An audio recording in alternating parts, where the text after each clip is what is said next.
Wife screamed in horror when husband confronted her lover for messing with his daughter. Chapter 1: The Quiet Life. John Carter's hands moved across the oak surface. His calloused fingers detected imperfections invisible to the naked eye. The workshop buzzed with the sound of machinery, but to him, it was a symphony he had conducted for 20 years. Sawdust coated his dark blue work shirt, settling into the creases of his muscled forearms. "Dad, look what I made," Emily's voice cut through the mechanical drone. His 15-year-old daughter held up a small wooden box, her green eyes bright with pride. John set down his tools and wiped his hands on his work pants. "Let me see that craftsmanship." He examined the box, noting the clean joints and smooth finish. "You're getting better at this. Those corner joints are perfect." "I learned from the best." Emily hopped onto the workbench, her legs swinging freely. "Mom called. She's not coming home for dinner again. Some charity thing with Isabel." John's jaw tightened imperceptibly.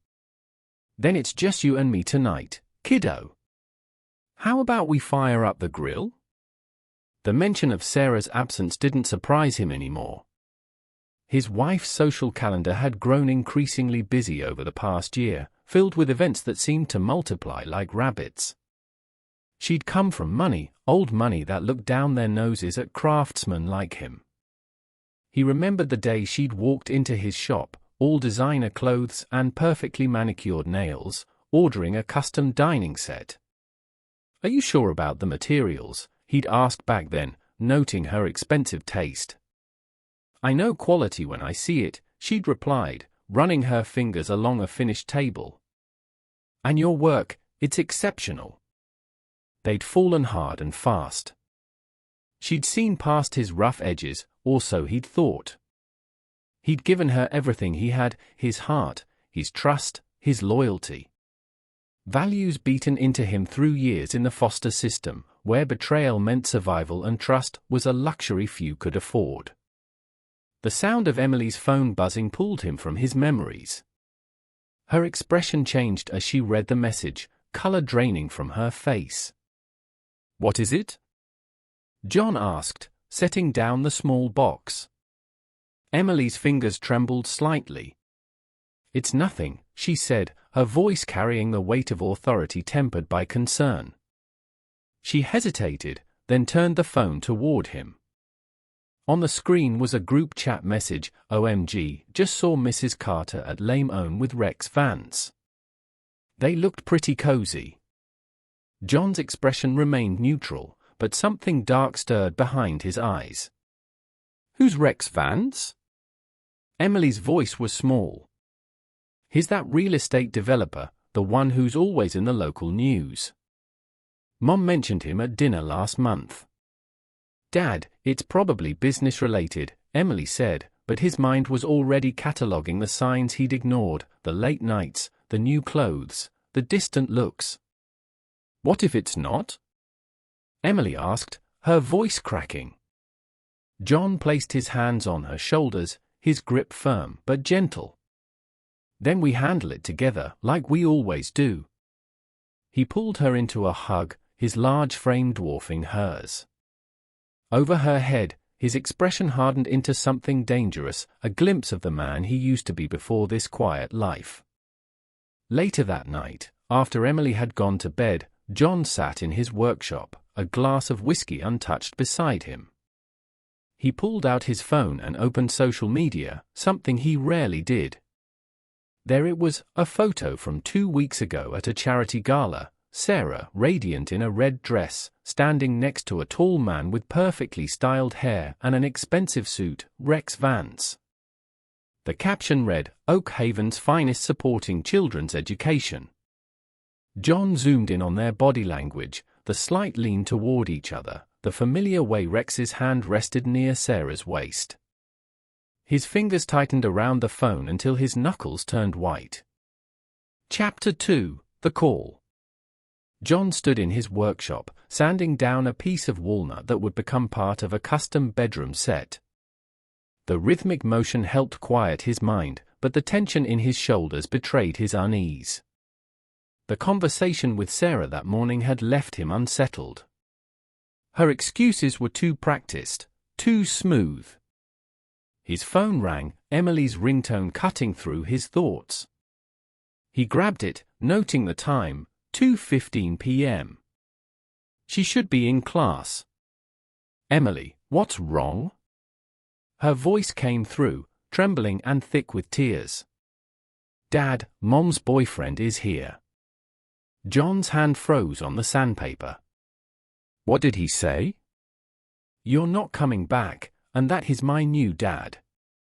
A crash echoed in the background, followed by male laughter. He tried to touch me, but I kicked him. Now he's smashing things and saying he'll teach me to obey. The sandpaper crumpled in John's fist. Where are you? In my room. I locked the door. Another crash, closer this time. He's laughing and saying you're too weak to stop him. Listen to me very carefully, John's voice turned to steel. Stay in your room. Lock the door.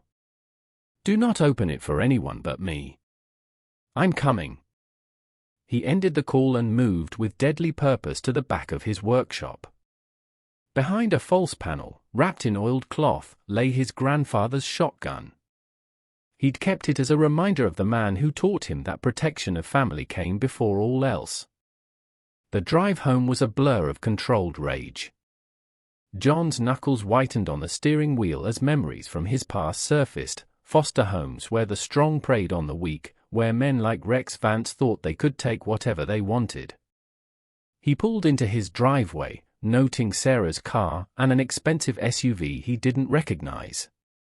The front door was ajar, and through it, he could hear Rex's voice, come out, little girl. Daddy's home. John entered silently, the shotgun held low but ready. The living room was a mess of broken furniture and scattered belongings. Sarah stood near the stairs, her face pale. John, she gasped. This isn't what it looks like. He ignored her, his focus on the man at the top of the stairs, Rex Vance, in his $1,000 suit. His handsome face split into a mocking grin. Well, if it isn't the carpenter, come to see how a real man handles things. Rex spread his arms wide. Your wife's been telling me all about how inadequate you are. John took the stairs 2 at a time, his movements fluid and predatory. Rex's grin faltered as he realized the man approaching him wasn't the passive craftsman he'd expected. John, please, Sarah called from below. Let's talk about this. Rex backed up, his bravado cracking now. Hold on, this is all a misunderstanding.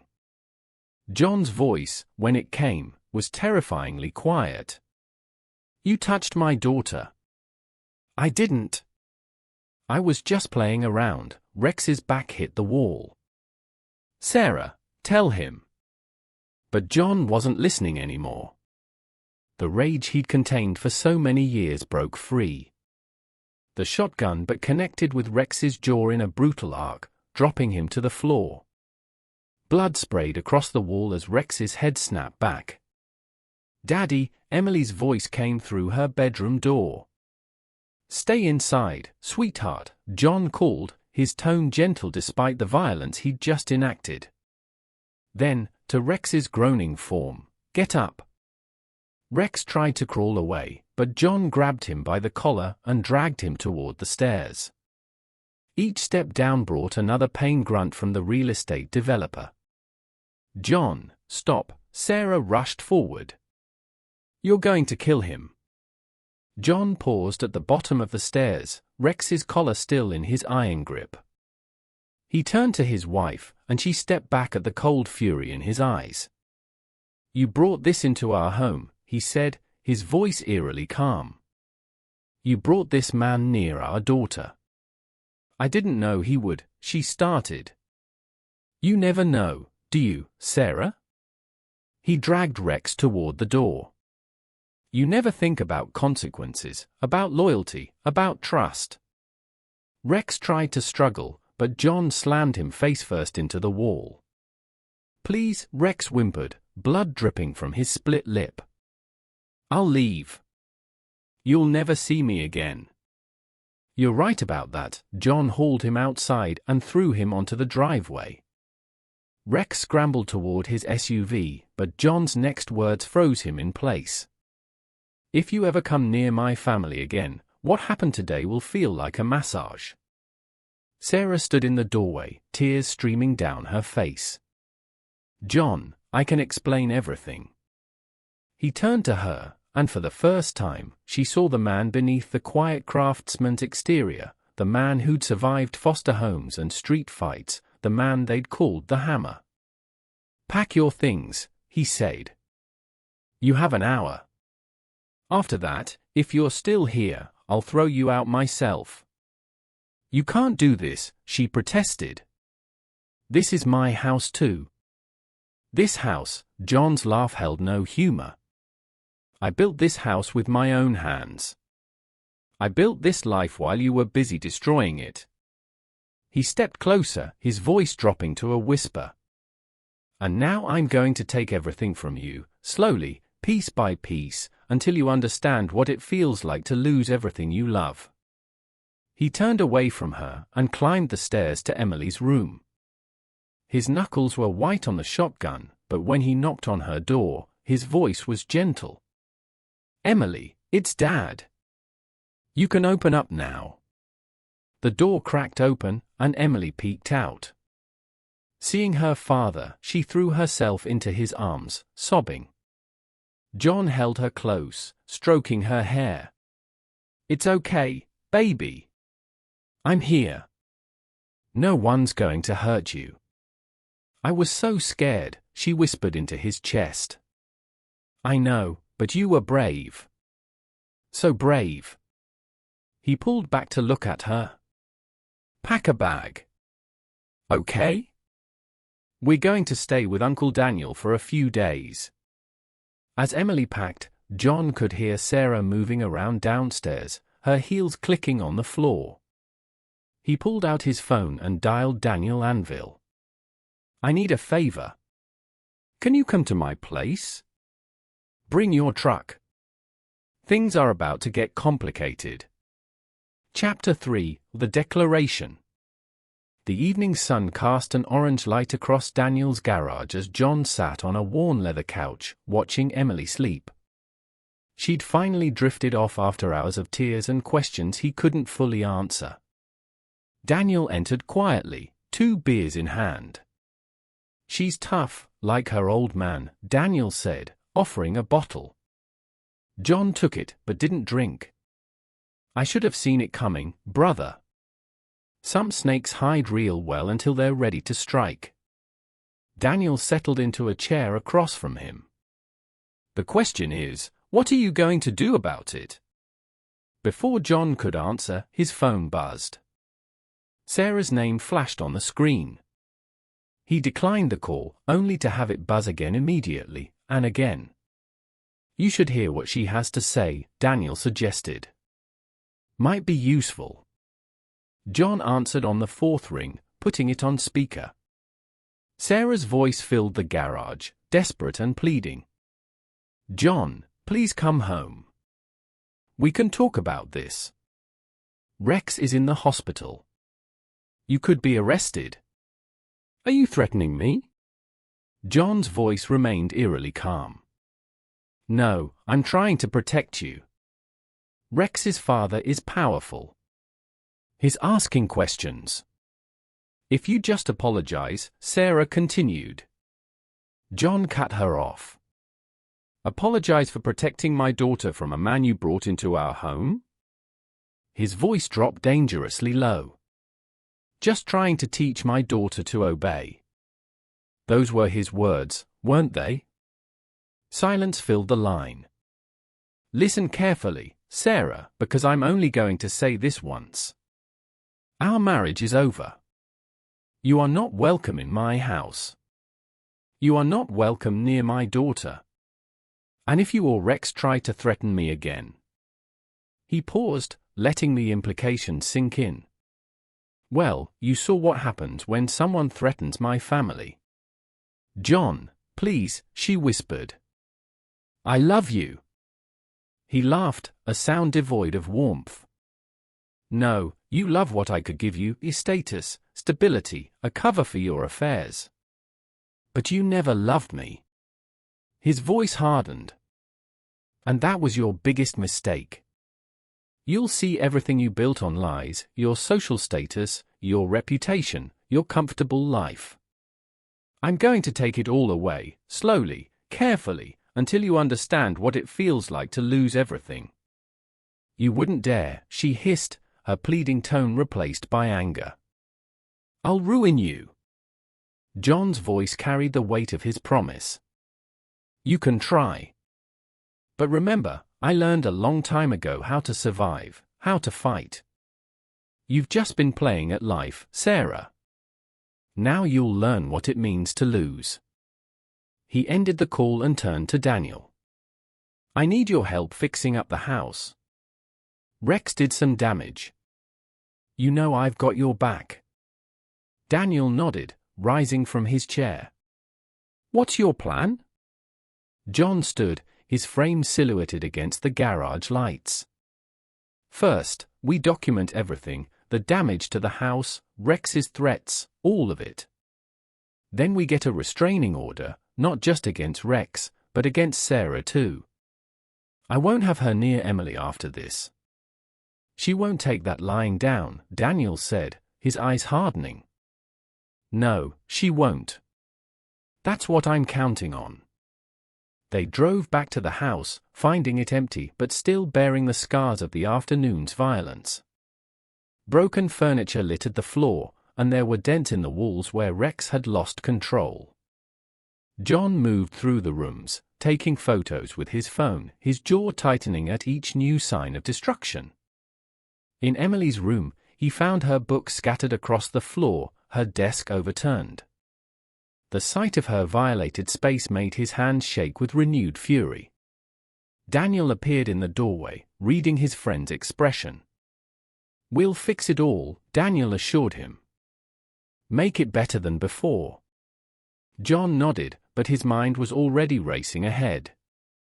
She'll try to spin this, paint me as the violent one, the unstable ex-foster kid who snapped. Let her try. Daniel started writing down the names of furniture repair people. People in this town know you. They've seen how you are with Emily, how you've built your business. They won't buy it. As if on cue, John's phone buzzed with a text from an unknown number. It was a link to a social media post on Sarah's account.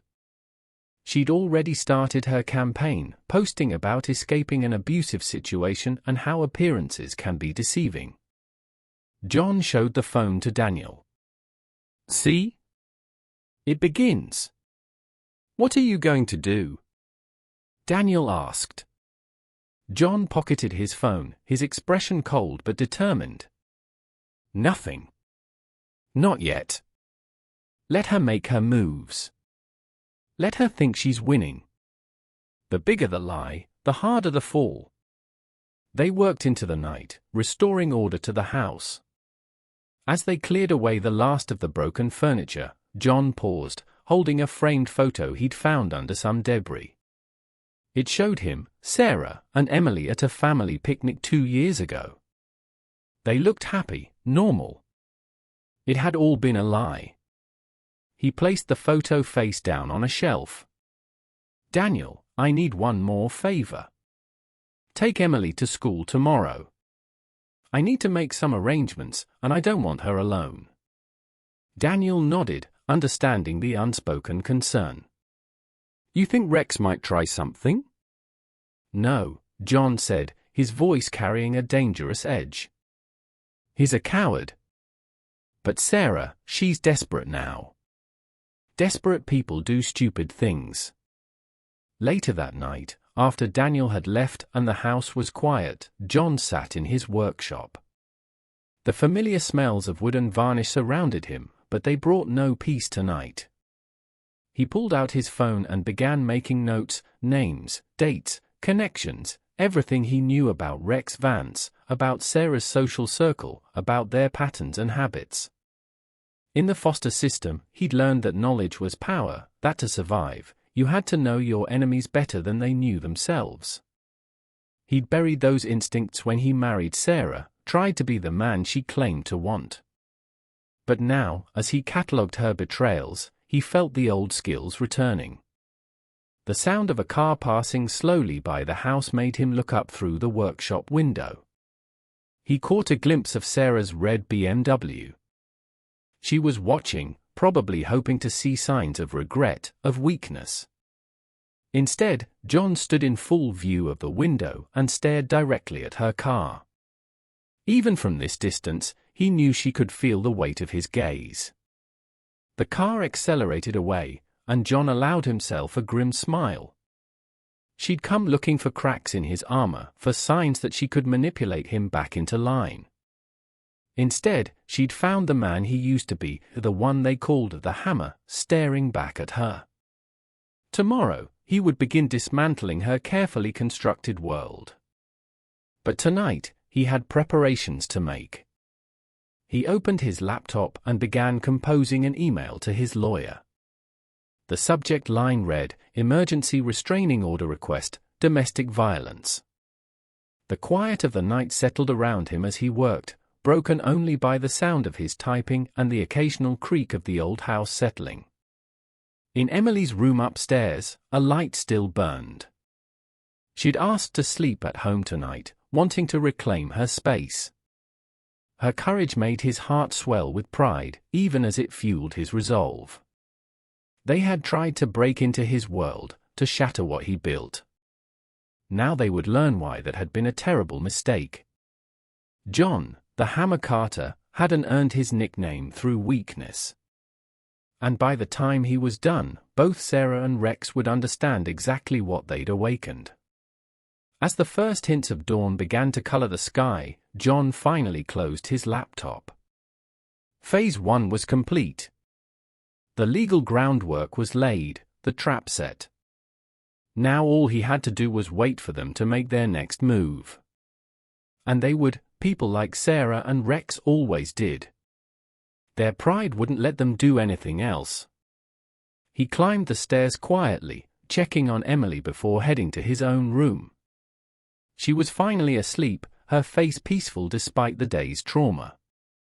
John stood in her doorway for a long moment, his expression softening as he watched her chest rise and fall. "I promise you," he whispered. "They'll never hurt you again." It was a promise he intended to keep, no matter the cost. The quiet life he'd built might be shattered, but from its ruins, he would forge something stronger, something unbreakable. And anyone who tried to harm his family again would learn why he'd once been feared on the streets that raised him. Chapter 4: The Spider's Web. John sat in Daniel's garage office, surrounded by stacks of papers and multiple computer screens.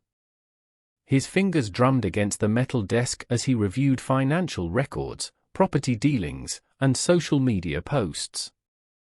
"These development contracts," Daniel said, pointing to a document. "Rex's company won them without proper bidding. My contact in City Hall says there's more dirt if we dig deeper." John leaned forward, studying the numbers. "Who's your contact?" "Remember Jimmy from the Corps? He works in records now. Says Rex's paperwork is too clean, like someone sanitized it. Get me everything he has." John pulled out his phone, checking messages, 3 missed calls from Sarah, a text from his lawyer about the restraining order, and updates on security at Emily's school. "My guys are watching." "No sign of Rex or Sarah," Daniel said. "But there's chatter," Daniel continued. "Sarah's friend Isabel is spreading stories." John's jaw tightened. "What kind of stories?" "The usual playbook: you're unstable, violent. She's painting Sarah as this trapped woman who finally escaped her abusive husband." Daniel snorted. Nobody's buying it, but she's persistent.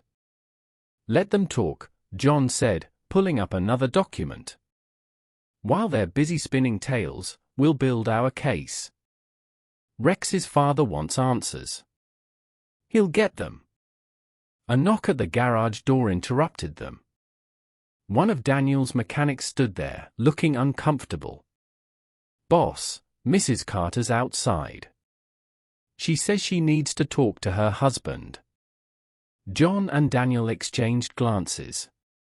Through the office window, they could see Sarah pacing by her car, phone pressed to her ear. "Want me to send her away?" Daniel asked. "No," John said, standing deliberately. "I want to hear what story she's telling now." He walked out to meet her, noting how she dressed for effect, expensive clothes, perfect makeup, the picture of a distressed wife. She ended her call as he approached.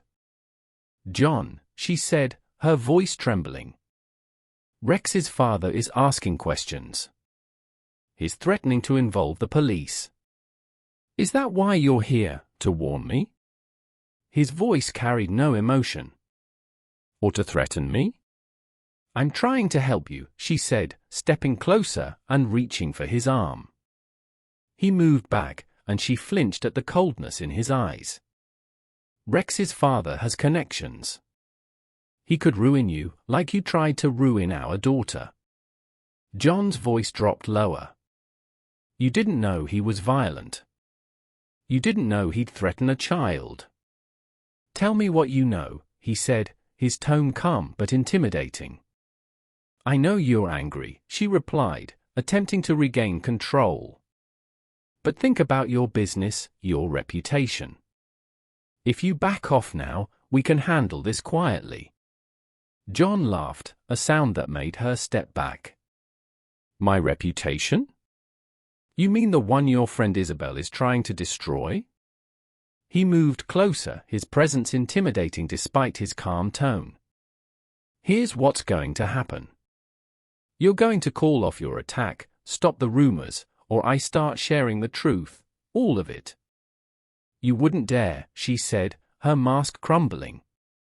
"It would hurt your precious reputation, too." "The difference is, I don't care about reputation. I care about justice." He pulled out his phone, showing her a document. "Remember this development deal? The one Rex pushed through without proper bidding?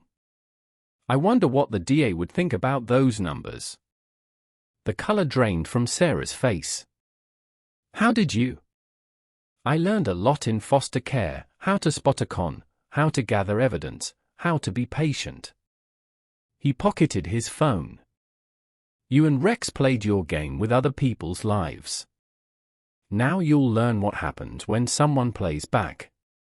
"John, please," she whispered, her mask crumbling. "We can fix this." "No, we can't," he said, turning to leave. "But I can fix what you broke." He paused. "Oh, and Sarah, tell Isabel that if one more rumor about me surfaces, I'll start sharing what I know about her husband's offshore accounts." He walked away, leaving her staring after him. Inside the garage, Daniel waited. "She'll run straight to Rex," Daniel said. "Good." Marcus picked up his jacket. "Let them panic. Desperate people make mistakes."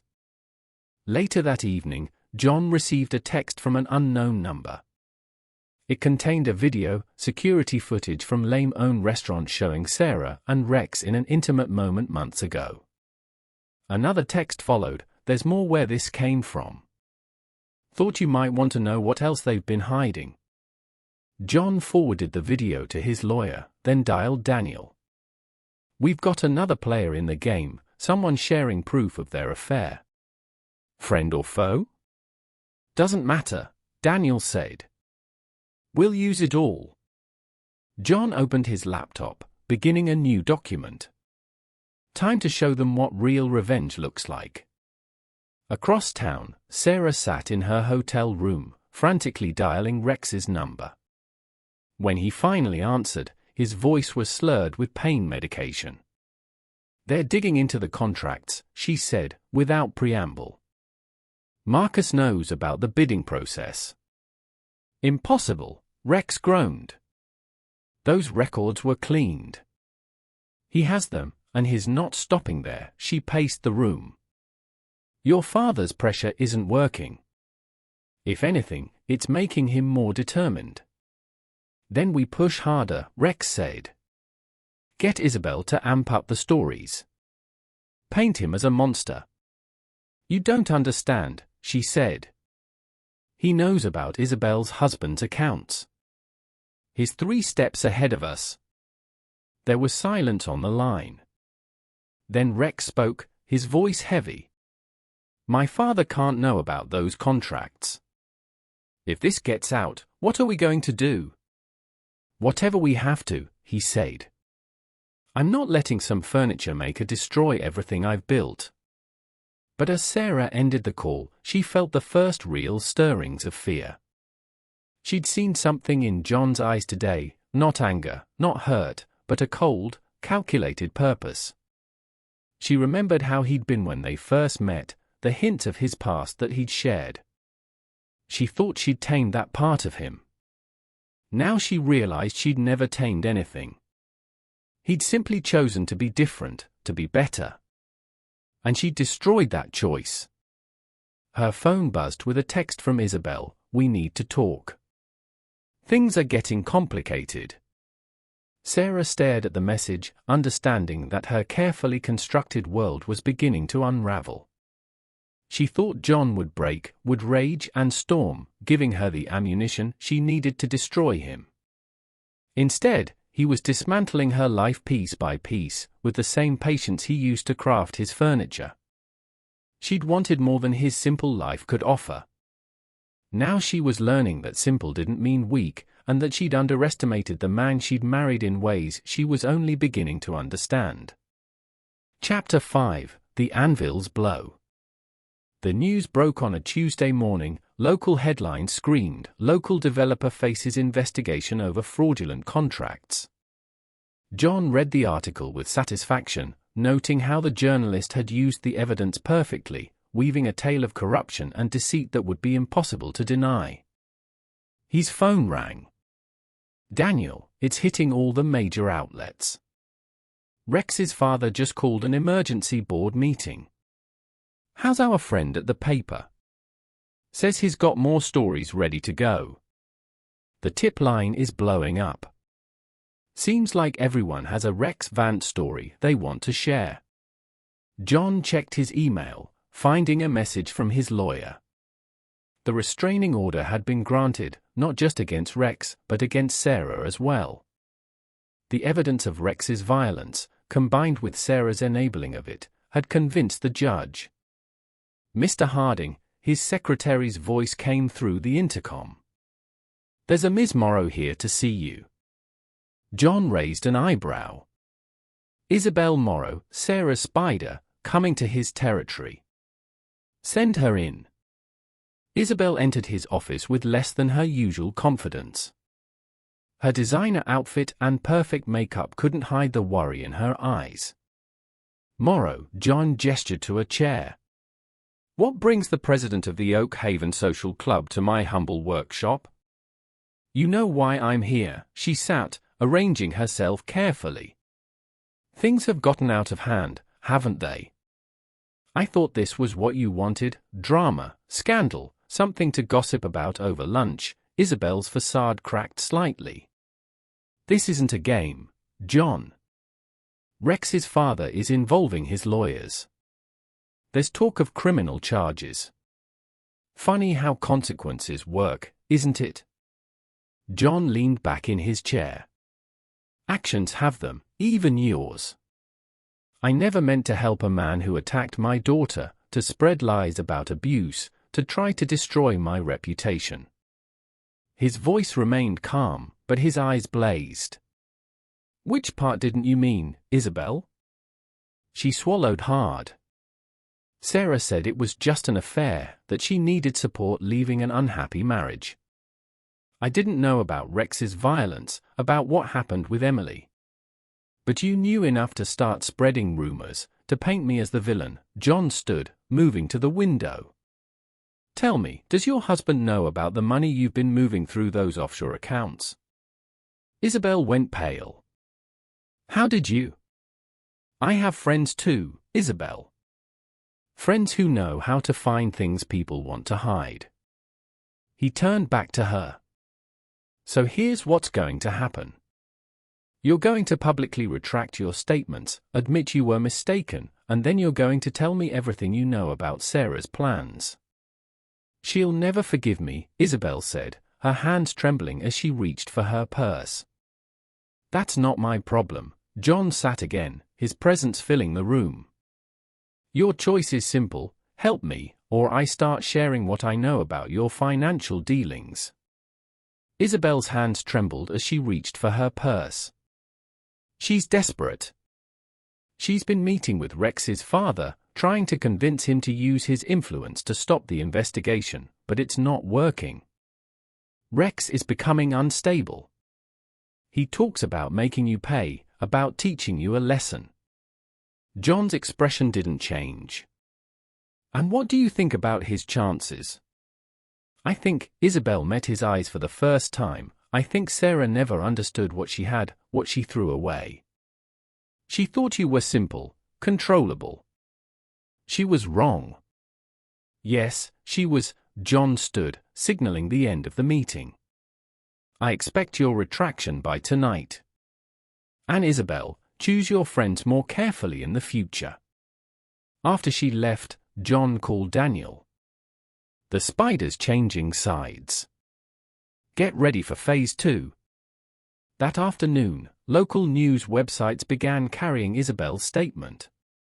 She expressed deep regret for her misunderstanding of the situation, praised John's character, and hinted at darker truths about Rex and Sarah. Social media exploded with commentary, and John watched as his wife's carefully constructed narrative began to crumble. Sarah's fury manifested in a barrage of texts. "How dare you threaten Isabel? You're destroying everything." John read them without responding, focusing instead on the email from his investigator. They'd found more irregularities in Rex's business dealings, enough to ensure the investigation wouldn't end anytime soon.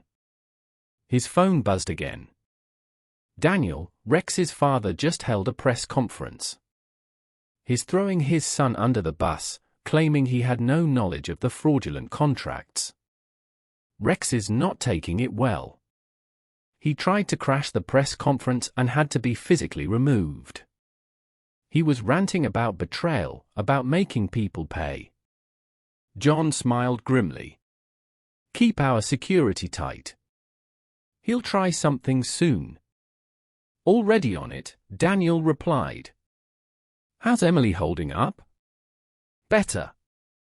The counselor says she's processing everything well." The rest of the day passed in a blur of work and strategic moves. John met with his lawyer, reviewed security footage from his home and workshop, and continued gathering evidence. Each piece was another nail in the coffin of Rex and Sarah's reputations. That evening, as he worked late in his shop, he received another call. This time from Rex himself. "You think you're so smart," Rex slurred. "Think you've won. Drinking alone, Rex. That's not very professional. I built this company. My father can't just throw me away." John set down his tools, giving the call his full attention. "You built nothing. You cheated, lied, and stole. Now you're facing the consequences." "Consequences?" Rex laughed bitterly. "I'll show you consequences. You think you're untouchable in your little workshop? Think again. Is that a threat?" John asked. "It's a promise. You took everything from me. Now I'm going to return the favor." John recorded the call, his expression hardening. "You already tried taking everything from me, Rex. You came into my home, threatened my daughter, tried to destroy my reputation. How did that work out for you? This isn't over, Rex said. You're right about that. John's voice dropped to a dangerous whisper. It's not over until I say it's over. And Rex, I'm just getting started. He ended the call and immediately dialed Daniel. Rex is making threats. Drunk, unstable. Want me to send some guys to watch him? No, John said. Let him come. He won't be able to resist trying something dramatic. John began closing up his shop. Just make sure Emily's security is doubled. Already done, Daniel replied. You really think he'll try something? Men like Rex can't handle losing, John said. He'll try to prove he's still powerful, still in control. John locked the workshop door and drove home through the quiet streets of Oak Haven. His mind was already plotting the next moves in this chess game of revenge. Rex's threat wasn't a surprise, it was an opportunity. Another chance to show them all what happened when you underestimated John, the Hammer. Chapter 6: The Web of Titans. The attack came 3 days later. John had been working late, as he had been every night since Rex's threat. The workshop was quiet except for the sound of his tools and the soft hum of the radio. The first indication something was wrong was the power cutting out, plunging the workshop into darkness. John didn't move, didn't call out. He'd been expecting this. Heavy footsteps approached from multiple directions, at least 3 men trying to be stealthy but unfamiliar with the layout of the shop. John moved silently between the workbenches, his feet finding the path through years of muscle memory. Check the office, a rough voice whispered. Boss says he's usually there. John allowed himself a small smile. In the darkness, Rex had hired professionals, but they'd made a crucial mistake. They'd come to his territory, his workshop, where he knew every inch of space by touch alone. The beam of a flashlight cut through the darkness, sweeping past where John stood. He counted the footsteps, tracking their positions. 1 man moved toward the office, another toward the storage room, and the third was approaching John's position. The flashlight beam swung around again, and John moved. His fist connected with the first man's throat, cutting off any warning he might have given. As the man dropped, John caught the flashlight before it hit the ground. Jimmy, one of the others called softly. You good? John clicked the flashlight once, an apparent signal. Footsteps approached, and he waited until the second man was almost on top of him before striking. This one went down with a muffled grunt, but it was enough to alert the third man. We've got company, the last attacker said, opening fire. Bullets splintered wood where John had been seconds before. John moved through his workshop like a ghost, using the familiar obstacles to his advantage. He heard the attacker's rapid breathing, the shuffle of uncertain feet. This one was scared now, realizing something had gone wrong. Where are you? The man demanded, his gun sweeping wildly. Right here, John's voice came from behind him. Before the man could turn, John had him in a choke hold. Tell Rex he'll have to do better than this. The man struggled, then went limp in John's grip. John held on a few more seconds before letting him slump to the floor. Light flooded the workshop as Daniel flipped the power back on. He stood in the doorway, phone in hand. Got it all on camera, Daniel said, stepping over one of the unconscious men. Police are 3 minutes out. John nodded, surveying the scene. Check their phones. I want to know who hired them. They worked quickly, gathering evidence. The men carried no ID, but their phones told the story, text messages from a burner number, payment details, instructions for the hit. Police sirens wailed in the distance as Daniel held up one of the phones. Look at this. They were supposed to rough you up, take pictures, make it look like you attacked them first. Rex is getting desperate. John said, his voice cold, trying to paint me as the violent one. The police arrived, and John gave his statement. Security footage from Daniel's hidden cameras showed the entire attack, leaving no doubt about who was the victim and who were the aggressors. As the police led the attackers away, Detective Sarah Chun pulled John aside. "Mr. Carter, this is the second incident involving you and Rex Vance. Want to tell me what's really going on? Check their employment records," John suggested. "And maybe look into who's been paying them." The detective's eyes narrowed.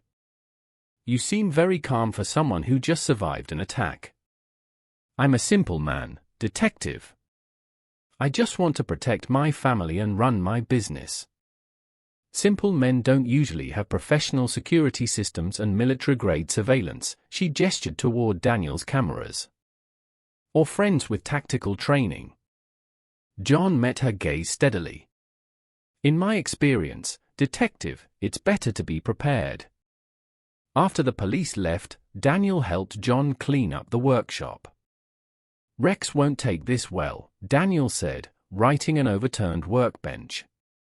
"No, he won't." John picked up a splintered piece of wood, part of a custom order he'd been working on. "But he just gave us exactly what we needed." The next morning, John sat in his lawyer's office, reviewing the police report. James Morrison, his attorney, spread photos across his desk. "This is perfect," Morrison said. "With the restraining order already in place, this attack proves Rex is escalating. We can push for criminal charges." "What about his father's influence?" John asked. Morrison smiled. "That's the beauty of it. The old man's already distancing himself from Rex. He won't risk his reputation by interfering." John's phone buzzed, a message from Sarah. "This has to stop, please. Before someone gets hurt." He frowned, thinking of how she had been spreading rumors about him in town. He showed the message to Morrison. "Add this to the evidence file. Shows she knows about Rex's plans." "You're really going to take them both down, aren't you?" Morrison asked. John replied simply, "They brought violence into my home. They threatened my daughter. Actions have consequences." Later that day, John received an unexpected visitor. Isabel Morrow returned, looking even more distressed than during her last visit. "I have something you need to see," she said, placing a USB drive on his desk. "Sarah's been recording her conversations with Rex, planning how to destroy you. But this latest attack, it's gone too far." John picked up the drive. "Why are you giving me this?" "Because I was wrong about you, about her." Isabel wrapped her arms around herself. "What they're doing, it's not right, and I want no part of it." John studied her for a moment. "There's no going back from this, Isabel. Sarah will know you betrayed her." "I know," she stood straighter. "But I have to live with myself." After she left, John reviewed the recordings. Sarah's voice, cold and calculating, discussed ways to ruin him. Rex's drunken rant about making him pay, their plans, schemes, manipulations, all laid bare. He called Daniel. "Get these to Detective Chun and call Morrison. We're ready for the final phase." "Are you sure about this?" Daniel asked. "Once we pull this trigger, they won't have a chance to back off." John replied, "They had their chances. Time to end this." The next day, John drove to Sarah's hotel. She met him in the lobby, her usual poise shaken by the dark circles under her eyes. "Come to grovel?" he asked. "No," she said. "I came to give you one last chance." She placed a document on the table between them. Sign the divorce papers, walk away, take what's left of your reputation, and disappear. Or what? John asked. Tomorrow, everything comes out, the affair, the fraud, your part in Rex's attack. John stood, his expression cold. You destroyed us the moment you chose him over our family. I'm just finishing what you started. He left her there, staring at the papers. In his car, he called Morrison. Be ready. Whatever she chooses tomorrow, we release everything. It'll be nuclear. Morrison warned, no going back. Good, John started his car. Sometimes the only way forward is through the fire. He drove home to Emily, to their quiet dinner together. Tomorrow would bring chaos, but tonight he could take satisfaction in knowing that justice was coming. The hammer was about to strike one final time, and this blow would shatter everything Rex and Sarah had built on their foundation of lies. Chapter 7: The Final Stand. Emily sat at her desk, trying to focus on her homework when the text arrived. I need to see you, please. Your mother loves you. Mom. She showed the message to John, who stood at her doorway. She won't stop, will she? No, John said, his voice gentle but firm. But it's your choice. If you want to see her, meet her, but not alone. The meeting was set for a local cafe. John watched from his truck across the street as Emily walked in. Daniel sat in another vehicle, ready to intervene if needed. Sarah was already waiting, her designer clothes and perfect makeup a stark contrast to her haunted expression. She stood when Emily approached, arms outstretched for a hug that Emily didn't return. Baby, I've missed you so much, Sarah said, sinking back into her chair. Don't call me that, Emily's voice was steel, learned from her father. What do you want? I want you to understand your father. He's not who you think he is. The things he's doing to Rex, to me. You mean exposing the truth? Emily's green eyes, so like her father's, blazed. The fraud, the lies? Or do you mean stopping Rex from attacking him? That's not you, Sarah said. You don't understand. Rex was just upset. Your father provoked him. Like I provoked him when he tried to touch me? When he threatened to teach me to obey? Sarah flinched. He didn't mean it, Sarah said. Yes, he did, Emily leaned forward. And you let him. You brought that monster into our home. You watched him threaten me. And now you're trying to defend him. Emily, please, Sarah said. Your father is turning you against me. He's poisoning you with lies. Dad never had to say anything, Emily said. I saw it all myself. Emily stood, her hands flat on the table. I saw how Rex treated me. I saw how you chose him over us. I saw how you tried to destroy Dad's reputation when he protected me. That's not fair, Sarah said. I'm your mother. No, Emily's voice dropped to a whisper. A mother protects her child. A mother doesn't let anyone hurt her daughter. You're just the woman who gave birth to me. She turned to leave, but Sarah grabbed her arm. You can't talk to me like that. I raised you. Emily pulled free. Dad raised me. He taught me about strength, about loyalty, about standing up to people who try to hurt you. What did you teach me, Mom? How to lie. How to betray people who love you? Sarah's face hardened. You're just like him, cold, unforgiving. Emily smiled, and in that moment, she looked exactly like John. That's the nicest thing you've ever said to me. She walked out, leaving Sarah staring after her. Outside, she climbed into John's truck, tears finally falling. Are you okay? He asked softly. I tried to make her hate you. Emily wiped her eyes. She thought you were destroying everything. John started the engine. What do you think? Emily straightened in her seat. I think she never knew you at all.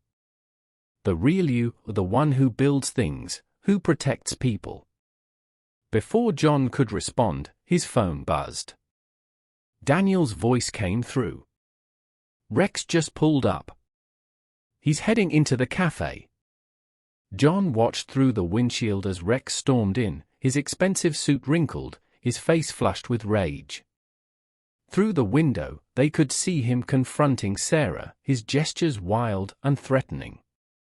Stay here, John ordered, reaching for his door handle.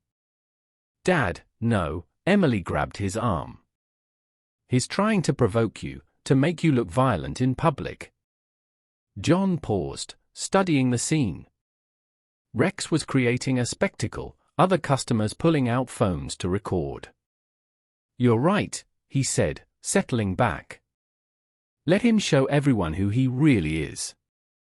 They watched as Sarah tried to calm Rex while cafe staff called security.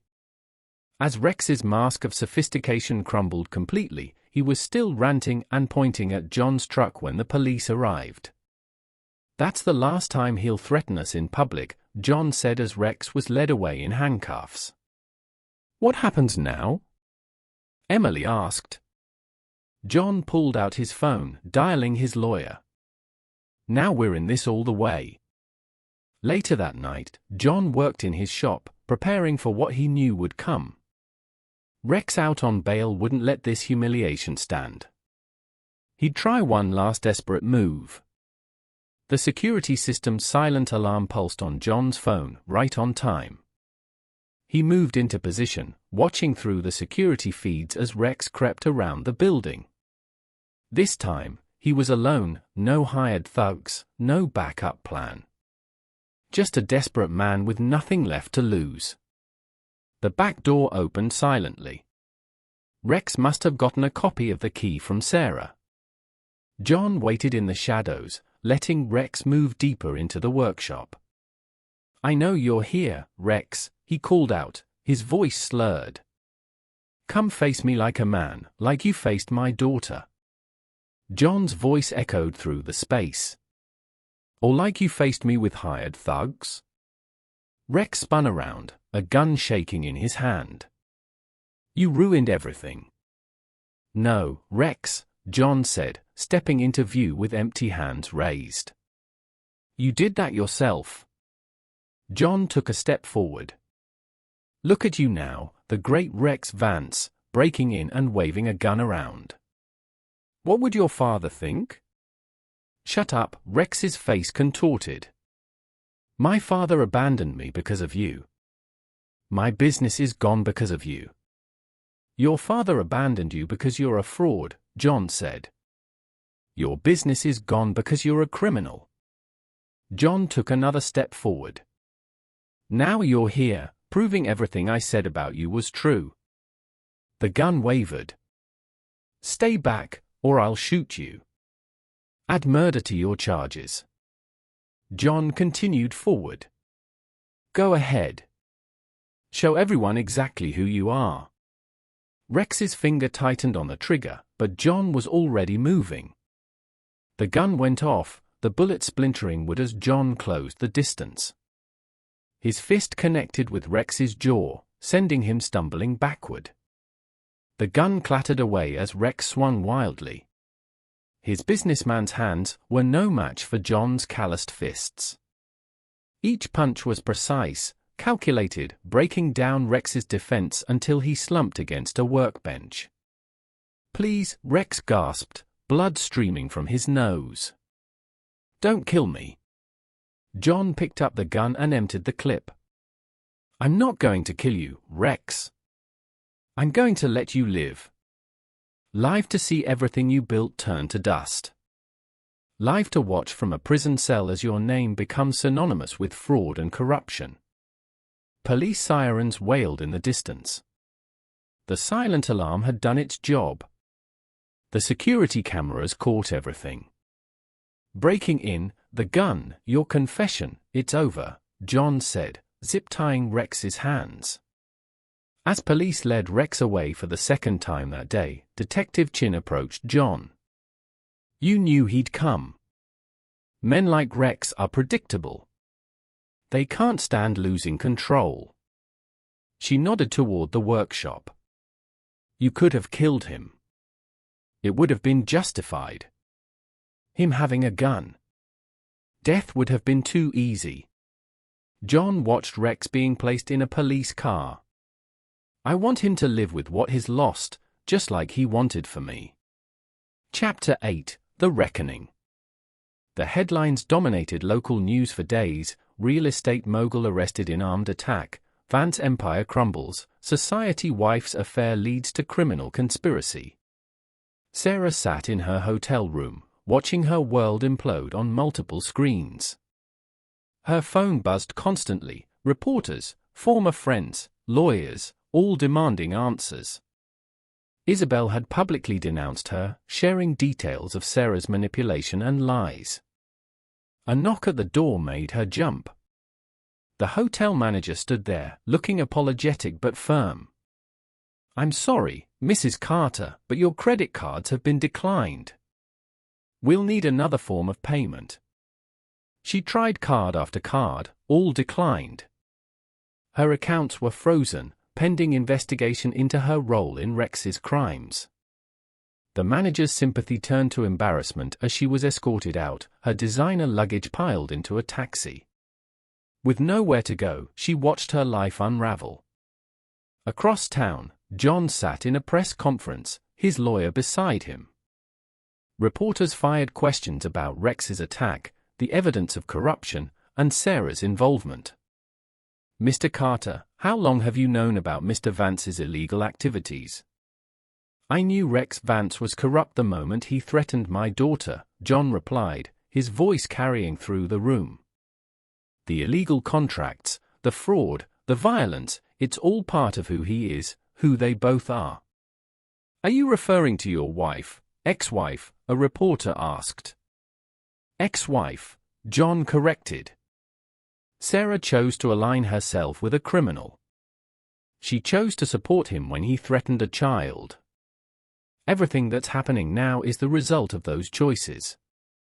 The questions continued, but John remained composed, letting the evidence speak for itself, the recordings Isabel provided, the documentation of fraud, the security footage of Rex's attacks.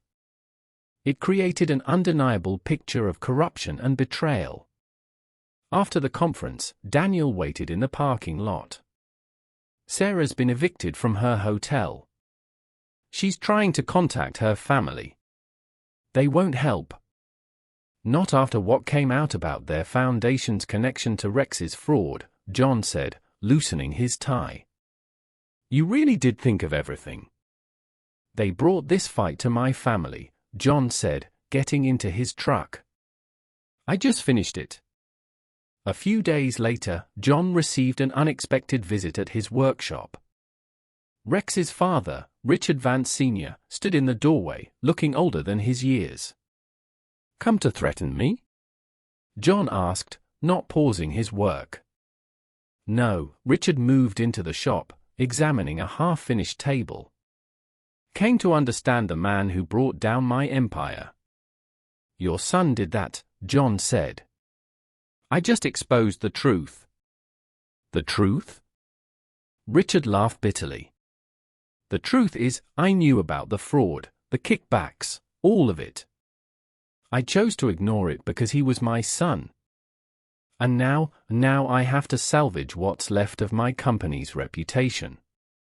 Distance myself from my own blood. He turned to John. You're a father. You understand what that costs. I understand protecting your child, John said, setting down his tools.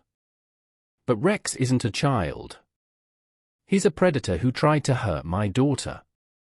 The cost of that was always going to be everything. Richard nodded slowly. You're a harder man than I am, Mr. Carter. I let love blind me to my son's crimes. You let love fuel your justice. John picked up his tools again. This isn't justice, Mr. Vance. This is consequences. After Richard left, John checked his phone. A text from his lawyer showed Sarah's latest attempt to salvage her reputation, a tearful interview claiming she was also Rex's victim. The comments below were ruthless. People sharing stories of her manipulation, her cruelty, her lies. Daniel called. Next, Rex's preliminary hearing is set. They're denying bail this time. Too many witness statements about his instability and Sarah being investigated for her role in the fraud. Seems she knew more about those illegal contracts than she claimed. John ended the call, satisfaction settling over him. In the end, their own actions had sealed their fates. He'd just made sure those actions came to light. Emily found him later, working on a new piece. I saw Mom's interview. She's still lying, Emily said, running her hand over the smooth wood. Trying to make herself the victim. Some people never change. We are, Emily said thoughtfully. We're stronger now. John looked at his daughter, no longer the frightened girl who'd called him that day, but a young woman who'd learned to face hard truths. Yes, he agreed. We are. Chapter 9, The New Dawn. Weeks passed, turning into months. Rex's trial made headlines each day, bringing new revelations of corruption and violence. He sat in court, his polish and charm stripped away, revealing the hollow man beneath. Sarah's social circle collapsed entirely, no more galas, no more charity boards, no more influential friends. Her attempts to rebuild her reputation failed as more people came forward with stories of her manipulation and deceit. John focused on his work, on Emily, on the simple life that had once seemed insufficient to his ex-wife. His business thrived, built on a reputation for honesty and craftsmanship that even Sarah's lies couldn't tarnish. One evening, as he and Emily worked together in the shop, she asked, "Do you ever regret it? Taking them down so completely?" John considered the question, running his hand along the grain of a piece of oak. "Do you remember what I taught you about working with wood? You have to respect its nature, work with its strength, not against it. People are the same. Rex and your mother showed us who they really were. I just made sure everyone else could see it, too." Emily nodded, understanding in her eyes. Like revealing the grain in the wood. You didn't change it. You just brought out what was already there. Exactly, John said, watching her work, pride filling his chest. They chose their path. All I did was make sure they walked it to the end. The legal proceedings concluded with Rex facing years in prison for fraud, assault, and attempted murder. His father's company survived, but the Vance name became synonymous with corruption in Oak Haven. Sarah left town quietly, her attempts to salvage her reputation in ruins. The last John heard, she moved across the country, trying to rebuild her life among strangers who didn't know her past. As for John and Emily, they found peace in their workshop, in their home, in the honest labor of creating beautiful things. The betrayal had changed them, but not in the way their enemies had intended. Instead of breaking them, it had revealed their strength, their resilience, their unshakable bond. One day, a customer examined a finished piece in John's showroom. "I heard about what happened," she said. "About your ex-wife and that developer. Must have been hard going through that." John ran his hand along the table he'd crafted, feeling the strength in the wood. "Life's like furniture," he said. "The strongest pieces are the ones that have been tested. You just have to know how to work with what you're given." The customer nodded, understanding the deeper meaning. "And now?" "Now we build something new." John looked through the window to where Emily worked in the shop, her movements sure and confident. "Something better," he said, knowing that revenge, properly executed, wasn't about violence or rage. It was about patience, about understanding the nature of your opponents, about letting them reveal their true selves to the world. In the end, John, the Hammer Carter, hadn't needed to destroy Rex and Sarah. He'd simply created the conditions for them to destroy themselves. Their own actions had become the instrument of their downfall. As he worked in his shop each day, creating beauty from raw wood, he knew he'd chosen the right path, not just for justice, not just for revenge, but for the future he and Emily would build together. A future built on strength, on truth, on the unshakable foundation of trust between father and daughter. Epilogue, 5 years later. John stood in his expanded workshop, now triple the size of his original space, watching a group of apprentices work under Emily's supervision. His 20-year-old daughter moved between workstations with confidence, her trained eye catching details that others might miss. "The grain pattern needs to flow naturally," she instructed one young worker. "Remember what my father taught us, we don't force the wood. We reveal its character." John smiled, pride warming his chest. After graduating high school, Emily had chosen to join the family business full-time, bringing fresh ideas and modern techniques while respecting the traditional craftsmanship he taught her. Under their combined leadership, Harding and Daughter Custom Furniture had grown from a local establishment to a nationally recognized brand, known for both quality and integrity. Daniel entered through the back door, still wearing his garage coveralls. "The latest shipment of oak just arrived. Quality looks good," he said. "How's the expansion going?" John asked, referring to Anvil's garage, which had grown into Oak Haven's premier auto service center. "Can't keep up with demand," Daniel grinned, thinking of opening a second location across town. He hesitated, then added, "Heard some news you might want to know." John raised an eyebrow. "Oh?" "Rex is up for parole next month." The name brought no emotional response for John now. Rex Vance was a footnote in his life, a cautionary tale of pride and corruption. "How many years has it been?" "5 since the conviction?" Daniel nodded.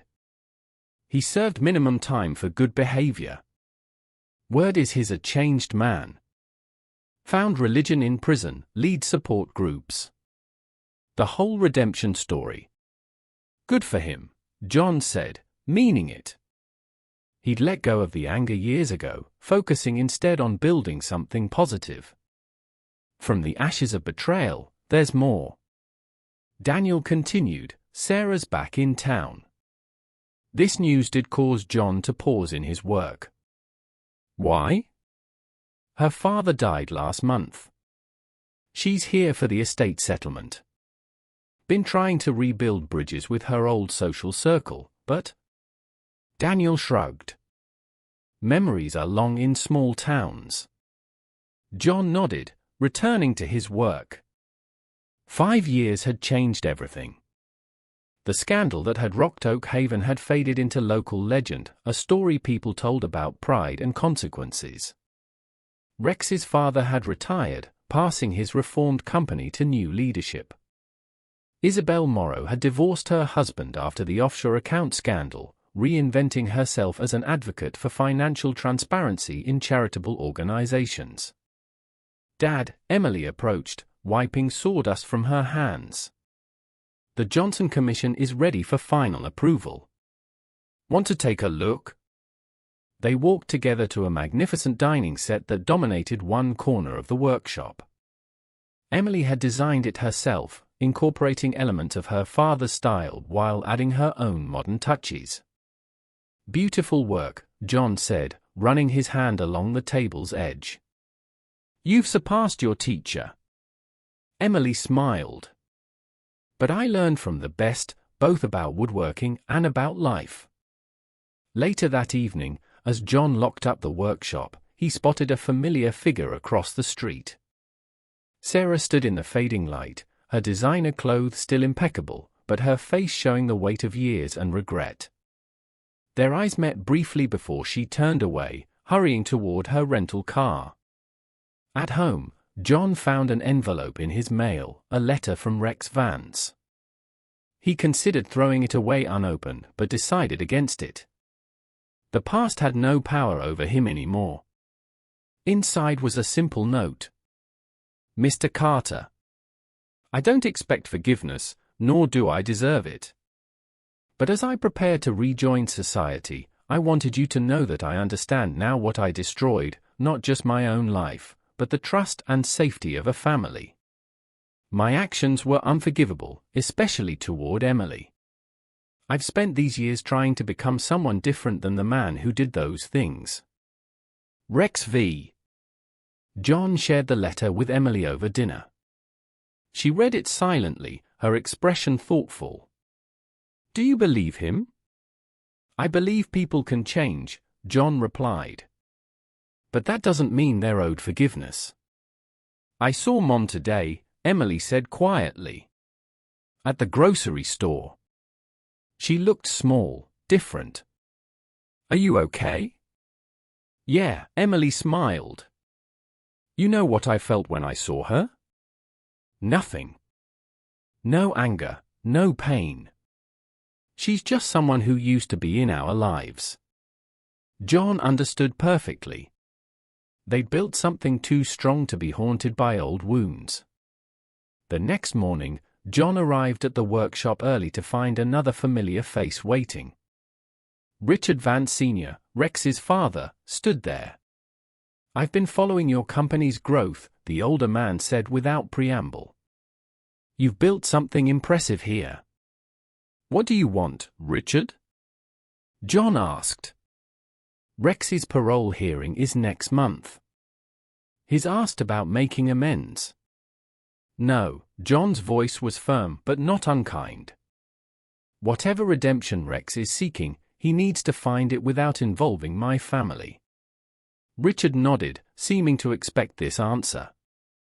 You know, I never thanked you for stopping him, for exposing everything.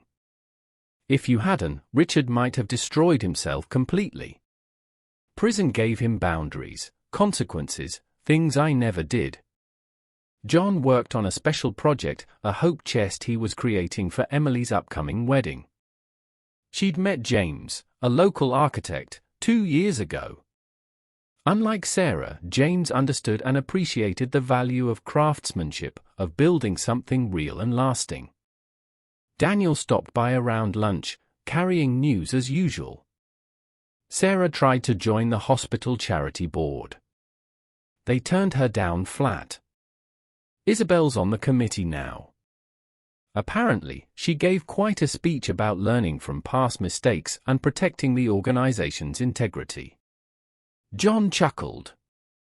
The spider had indeed changed her ways, using her networking skills now to protect rather than destroy. Life's funny, Daniel mused. 5 years ago, we were planning revenge. Now look at us, business owners, community leaders. You've got a daughter getting married. I've got 2 new locations opening. It was never about winning, John replied, carefully fitting a joint together. It was about building something true. That evening, as John and Emily worked late in the shop, a young apprentice asked about the shop's name change. The sign outside now read Harding and Daughter Custom Furniture. People said I should keep my options open, Emily explained, sharing a smile with her father. Maybe go to college, see the world. But I already knew where I belonged. This isn't just a business. It's a legacy of honesty, of quality, of doing things right. John watched his daughter demonstrate a complex joinery technique to the apprentice, her movements sure and confident. She'd taken the lessons of their darkest time and built something beautiful from them, just as they did with raw wood. The next week brought an invitation to speak at the local business college about entrepreneurship and ethics. John had become something of a local legend, not for the scandal, but for how he'd handled it. Students wanted to hear about maintaining integrity in the face of adversity, about building a business on principles rather than just profit. During the lecture, a student asked about forgiveness and second chances in business. "Forgiveness is personal," John answered. "But trust is earned through actions, not words. The same principles apply whether you're crafting furniture or rebuilding a reputation. You can't cut corners. You can't fake quality. People see through that eventually." After the lecture, John drove past the old Vance building, now housing a tech startup. Rex's empire had crumbled, but something new and potentially better had grown in its place. It was the way of things, destruction and renewal, breaking down and building up. At home, he found Emily reviewing wedding plans. The ceremony would be held in the workshop, her choice. Surrounded by the tools and creations that had shaped their lives, she announced, "James and I want to build our own furniture for our home together." John nodded, understanding the symbolism. "I'll teach him if he's willing to learn." "He is," Emily smiled. "He says he wants to understand what makes us who we are, and not just the craftsmanship, but the principles behind it." Later that night, John sat in his workshop alone, working on Emily's hope chest. Each piece of wood was carefully chosen, each joint perfectly fitted. It would be his wedding gift to her, not just a beautiful piece of furniture, but a symbol of everything they'd built together. He thought about the changes 5 years had brought. Rex finding purpose in prison. Sarah learning to live with the consequences of her choices. Isabel redirecting her talents toward positive ends. Even Richard Vance finally facing his role in his son's downfall. But the most important changes were closer to home. His relationship with Emily had grown stronger through adversity. Their business had flourished, built on a foundation of trust and quality. They'd taken the worst life could throw at them and crafted something beautiful from it. The hope chest was nearly complete. John ran his hands over the smooth wood, feeling the strength in its joints, the character in its grain. Like their lives, it was something built to last, something that would grow more beautiful with time and care. Next week, Rex's parole hearing would happen. Sarah would eventually leave town again. Life would go on. But here in his workshop, surrounded by the evidence of his life's work, John knew he'd chosen the right path, not the path of endless revenge, but the path of building something better from the wreckage of betrayal. The hope chest would hold Emily's treasures, just as their workshop held their shared legacy. A legacy not of bitterness or revenge, but of creation, of growth, of turning raw materials into something fine and lasting. As John added the final touches to the chest, he reflected on the lesson he'd learned and taught: true strength isn't in destroying things, but in building them. Not in holding on to anger, but in crafting something too beautiful for anger to touch. The workshop lights glowed warm against the evening darkness. Inside, John Carter continued his life's work, not just shaping wood, but shaping a legacy of integrity, craftsmanship, and unshakable bonds. The past had tried to break them, but instead, it had only revealed their true grain, their essential character, strong and beautiful, built to last. This is where our story comes to an end. Share your thoughts in the comments section. Thanks for your time. If you enjoyed this story, please subscribe to this channel. Click on the video you see on the screen, and I will see you there.